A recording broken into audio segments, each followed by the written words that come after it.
everybody, it's Texas Stroker Airlines, the performance shop at LoneStarMopars.com. Still not done in the shop today because we have got what will officially be dubbed Amazon Tool Haul number 2. Now, just like last time, there's some tools, there's some miscellaneous junk in here, things people might find of interest. The first one seemed to go over fairly well, and plan is to continue this. Sometimes there's just such a low price on an item on Amazon, you know, it kind of makes sense to purchase it there. You can just tack on other things you need, get the free freight if you're not a Prime member. So we'll get started here. This is actually something I have made videos on in the past. This is from Lockjaw, and they're basically barbell collars. They cost $24.99, and they have an official store on Amazon. Now, when I bought these last time, they worked fine. I've tested them. There's only so much you can do with them. They're very simple. They're not necessarily a lifetime solution. And that's why I have this pair here. This is going to be a backup for me. They do, I believe, make them for a 1-inch bar as well. Which these would be really, really good for young kids. Anyone first getting into weightlifting or home gym type of stuff, because they're just so easy to use. That's kind of a big advantage here. But, the typical retail price of $24.99 on Lockjaw's own website or their official Amazon store, for whatever reason, I'm not sure why I was looking at these, but they were $15.99 on sale. Now, not all colors were on sale. These do come in a wide variety of colors. Blue, the orange that we've got here, red, green, yellow, purple, I think, maybe pink as well, black. I think black, gray, and one other color were still regular price. Everything else was $15.99. So essentially, I was able to pick up these two sets for basically what would amount to slightly more than I would typically pay for one set. There's a look at the packaging. Again, just 2-inch barbell collars. They are made in China. Again, they're not OSO, they're not Rogue, they're not anything crazy expensive or fancy, but truth be told, I've used them now for quite some time and they work. There is basically zero effort on my end to articulate that all the way open, and essentially, if we had our barbell here, you could one-hand both of them if you have really long arms and just slide it over. That's why I said this would be really good for first-timers, kids, maybe, I don't know, if you're looking for a gift for your grandparents who are, you know, taking their fitness more seriously or something. These are super easy to use. You wouldn't have to have a strong grip. They're not tight. Even when you spring them down onto the barbell, very, very little effort. So essentially, this is a backup set for me is all that's going to amount to, because again, I do think over time they'll wear out. The other big advantage of these, and sort of the trade-off for them wearing out, the simple fact that's not going to scuff up your finish on your bar. So if that's something that you value and you factor in that you can get these so cheap, you can just continually replace them and come out ahead most of the time, not a bad setup. Now this right here, I'm actually going to use these on my curl bar. I bought some aluminum Rogue ones, which I really like, but I've kind of lent those out to someone. And subsequently, you know, the more I use the Lockjaws, the more I like them. And so this is going to be a setup. The main power bar, it's Cerakote blue, so that's why I kind of go with those Lockjaws that are blue. This one right here I thought would look pretty good on the curl bar. It's more of the traditional, you know, black and machine steel, so that's exactly what I will be doing. Now, I don't remember getting a sticker sheet. In fact, I know I didn't last time. It's mainly just a flyer on this side, but then you do have a sticker for those of you that care. No clue why orange has it and blue doesn't. The packaging otherwise looks exactly the same. But again, I paid essentially 16 bucks for each one, so that's $32 for a set of 2. Typically they're 25, so I paid 7 more and got an extra pair. I'd say we did pretty dadgum good. Now, we're going to jump in right here. This is a Channellock 410. It is essentially what you would lovingly know as the Nutbuster, and that's exactly what it does. This thing grips like crazy. Rounded off, rusted on, whatever the situation, and if it's not broken off, you can easily break it off with these. I've got a 2 or 3 pairs at work. None of them looked really good enough to present in video because, again, they've been used and used and used over the years. And the cool thing about this tool is not price tag. Typical retail is like $19.99. I got them on Amazon for $14.57. Of course, as with most Channellock products, it is made in America. Again, you can see the part number there is 410. It's a 9.5-inch overall length. And the max capacity on these, you're not going to set the world on fire, but you've got to remember this is primarily designed for bolts and nuts that are seized up or rounded off. So the 1.12 is going to suffice for the vast majority of people. Now, this is very hard to see because of the glare. I went ahead and pulled this out of the packaging so we could get a better look at it, but check that out. They've got a classic pipe wrench with a cross through, which you do not see, in my opinion, when it's packed up. So that was interesting. But once again, lovingly and affectionately known as the Nutbuster. 6 points of interest here. There is a parrot nose. Again, that's going to be ideal for your rounded off fasteners. Permalock fastener, which is actually on the plier itself, is going to eliminate nut and bolt failure, which again, if you think of like cheap classic slip joint pliers, that's kind of what they're referencing. It's got right angle laser heat treated teeth which grip better and last longer. There's an undercut tongue and groove so it doesn't slip. It's a high carbon steel. It's got a nice rust preventative coating on it, and Channellock blue comfort grips, or petty blue, plasti dip, whatever you want to call it. That's the dipped handle. This is old school stuff. Again, looking at the fastener here, you'll see very simple, failure proof. And that's what we're after. Now, again, this had a max capacity of 1.12. If you're familiar with Channellocks, if you've used any of their tongue and groove pliers, it's all roughly the same. The crazy thing with these is just how effective they are. And again, it's a situation where you can shear, your rusted and seized fasteners off fairly easily with this as well. But it grips, and it does not let go. The ones at work, obviously, they're worn down, really, really far, but they still are functional, so obviously the newer the better in terms of that. You can kind of see your choke point right there. It's where the teeth hit together, so that kind of gives you an idea of the capacity. But once more, if we had, say, which again, I run stainless, so I don't run into this issue as often, but essentially, that is not going to spin at all. Now, what does spin, or that we can rotate, is going to be the bolt, because I'm doing that by hand. The nut itself, it's stuck. It's not going to be able to rotate. Now, if this was tightened down and I wanted to tighten it, I could do that. Maybe it was just a leak, and you're like, man, if we could just tighten that up a little bit. That's one scenario. The more likely scenario, you're trying to get it off, and in that case, typical pliers, or, we'll run with typical pliers first. They're going to be able to spin it back, but they're going to slip. They're not necessarily designed for that. The big thing with these, aside from the leverage and the grip, is the fact that they will conform. This is a perfectly good nut, right? It's brand new. Now, if this has been used and abused over the years and the sides are all gone and it's no longer hexagonal in shape, regular pliers and wrenches and sockets, they are not going to function. They are not intended for that. They're designed for a specific task that involves a mint condition fastener. There's a certain point with every nut and bolt's head's life where the corners get rounded and things aren't good anymore. You can sometimes still get in on the flats with a wrench. The socket, obviously, not going to grab as good. Box end, the same thing. 6-point, 12-point, doesn't matter. This is a workaround. And I've got to say, as someone that has used these, they do function quite nicely. Personally, I would always suggest you use anti-seize, but not everyone does that. For $15, though, really good tool to have in your arsenal, particularly if you deal with a lot of rusted stuff, with a lot of oddball fasteners, restoration, dismantling of old cars, things of that nature. Can't really go wrong for the money. Now, you'll remember when we brought in the Knipex Raptors in our KC Tool Haul number 8 as the tool of the day purchase, I said it was kind of more akin to the Nutbuster in terms of, kind of an intended usage for the average person. So we will compare and contrast those coming up. But speaking of Knipex, here we go.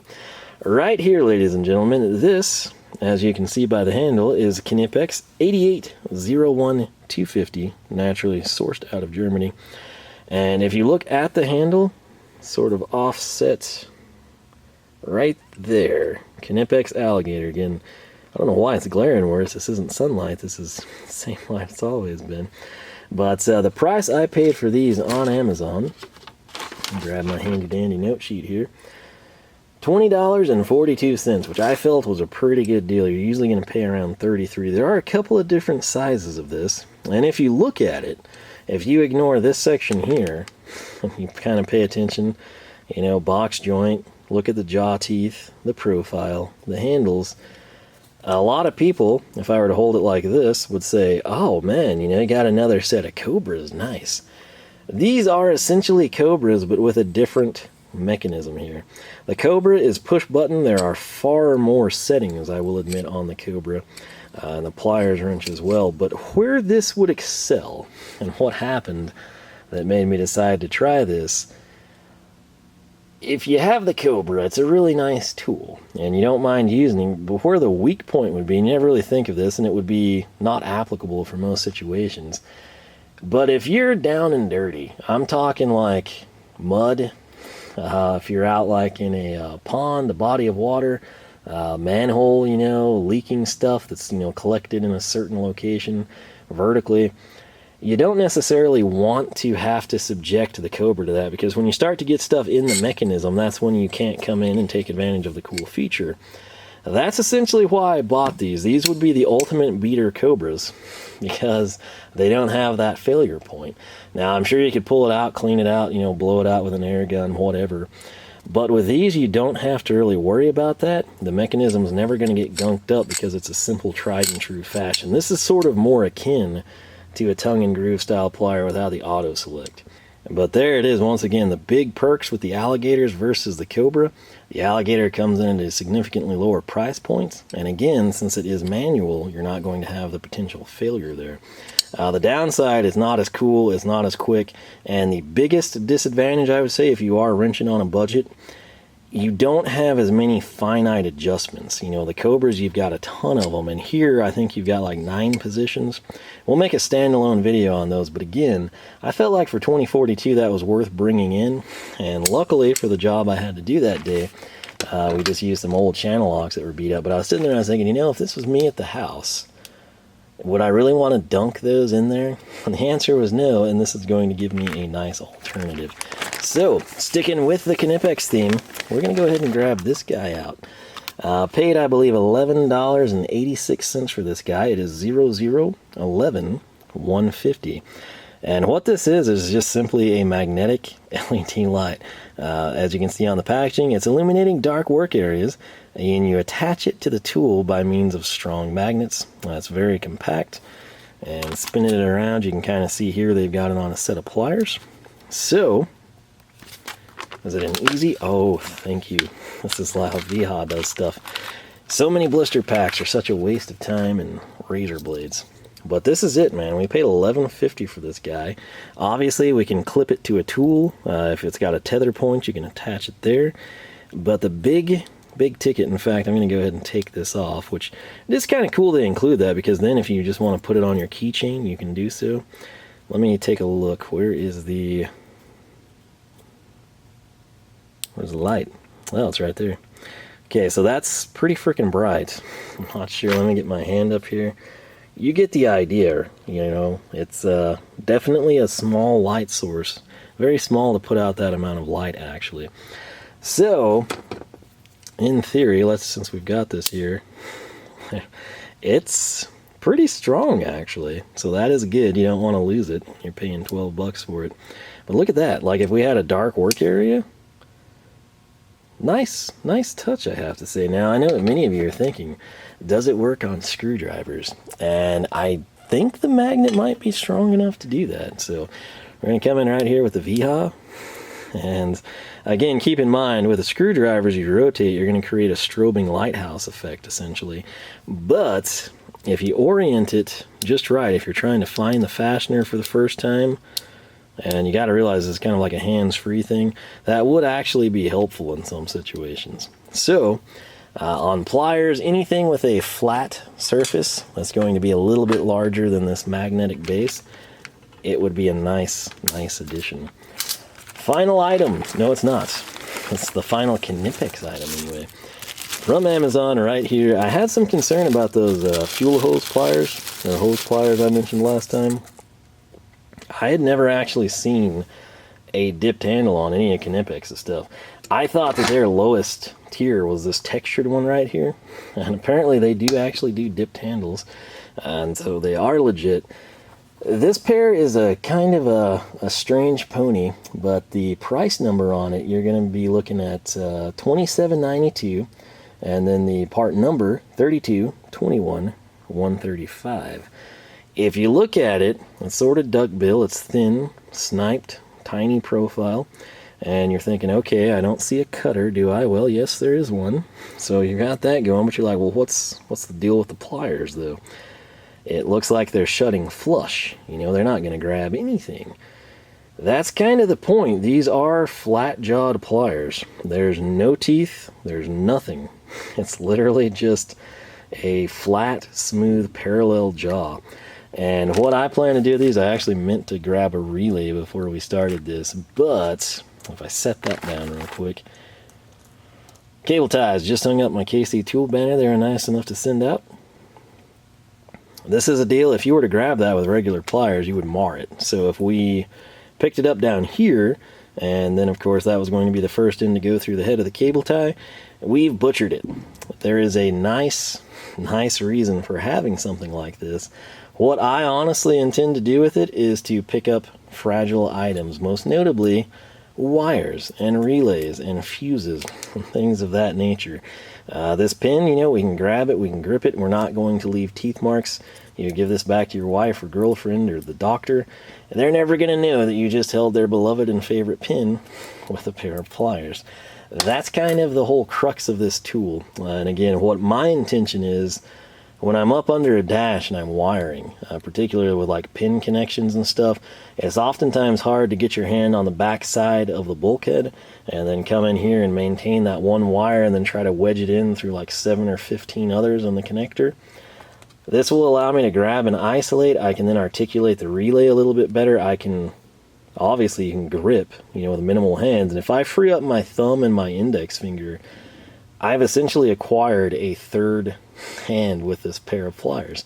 So I'm down here, I've grabbed the relay I want to plug into. This is holding my wire in place so it doesn't fall to the floorboard, doesn't go down into a mess of other stuff in the harness. I can hold the wire, I can then come in to the connector, and I can work in tandem. It's essentially a third hand for me, is what I view these as. They're a little pricey, but I'd never seen pliers like this, and I was super excited when I found them. I also think they'd be really good for like pulling relays, any bladed terminal type connectors, factory style stuff. The electrical side of the spectrum is kind of unlimited in uses for these pliers. Never actually seen anyone bring them in. I don't know if anyone's had good or bad experiences with them, but I'm pretty excited about trying them out. I think they're going to turn out to be a very practical tool.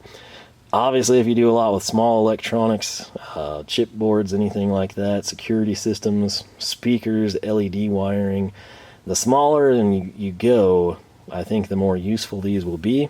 And once again, I'm sorry they do not have a cutting feature. I didn't think they were supposed to. That looked black when I held it up, but it is clearly open, so I don't know. Have you ever used these? Have you seen anyone use them? I haven't, but I think they're going to work exactly as I'm envisioning them in my head, and that's going to make them pretty freaking awesome. Now, we have one more item. The battery light's flashing, but right here, I've wanted this thing for quite some time. I was content. I made a video on work lights a while back, and I was content with what I had, and then there was a recall on it because it shorts out and starts fires. And so there were a couple more that I liked, but I found out they were manufactured by the same company, and I'm trying to stay away from that one. It was the Summit Drop Light. I think Econolight made it, and I just need like a decent work light, and it's really hard to pull that off without spending a crud ton of money. This is very well reviewed, very well renowned and respected. It's from Astro. $54.78 is the price. I went with the 40 SL Max, primarily just for the battery life in terms of the added benefit over similar designs. This one is 450 lumen. You can adjust it. It's rechargeable. It's got, again, the extra large battery. Now, this is the big deal here. It's got the Max model featuring the massive 3,350 milliamp hour lithium battery. So that translates essentially to bullet point 2, which is runtime. 13 hours at 50% or 3.5 at full power. Now, if you're like me and you get limited amount of time to wrench on your personal stuff, when I come out here after work or on the weekend, I haven't even had a chance after work. I've been, 14, 15-hour days to do that to you. But like, if I get, a window of time and I'm getting to, knock something out I've been needing to do, 3.5 to 13, that's a nice range for the weekend warrior type. And then it does have a collapsible hook design, which is apparently new. A lot of people that were looking at this, kind of like the Harbor Freight Braun one, haven't experienced that one. If I like this one, I might give that one a go as well. See if it's a better value. So many things I buy from Amazon, though. I don't know if you can see that. It almost looks like someone ordered this, say at like a shop or a weekend warrior, and they've handled the box and got like greasy, oily fingerprints all over it. And then you're like, am I getting something new? Or am I getting something used? And when I looked at this initially, because I was alarmed by that, this was open. The problem is, a lot of times, manufacturers don't seal them anyway. This looks to be tighter than the average return would have wound it. The plastic is left there, which I always leave that on anything I buy, so someone else might be the same way. The light itself, I came in, I checked the knob, everything looks decent. It didn't look like it was, abused if someone did return it. There are a couple of places, if you look at it, where you can kind of see, residue that looks like someone handled it. Was it a factory worker in manufacturing? Was it when they packed it? Or was it a return? I don't know. That's one of the things I hate about buying from Amazon. The hook, again, it is not fancy, but this is a very light, if you follow along, so it doesn't need to be super crazy. But the light itself looks okay. The selector switch looked okay. This right here is a swivel magnetic base. So if I keep that straight up, you can kind of get a feel for what we can do with it. Pretty cool. And then right here is our on and off, and I assume, oh frick, I didn't know how to charge. I always like to charge things before I run them, but I didn't know that was going to come on. So you get a feel for it. What I'm going to do, since that happened, again, I am a stickler for charging fully before using, but hey, I'm not sure if it's new anyway, and I kind of wanted to see this little guy. It's stuck to my table good. So the battery light is flashing. I'm running to the shop, light switch, killing them, coming back. I'll actually take this with me so I can see, and we'll look at this stuff in the dark. We made it. Battery is still flashing crazily, but light's here, but you can't see it. Initialize. This is low, as you can kind of see there. Now I'm going to crank it all the way to the max setting. It's a pretty good light, I'm not gonna lie.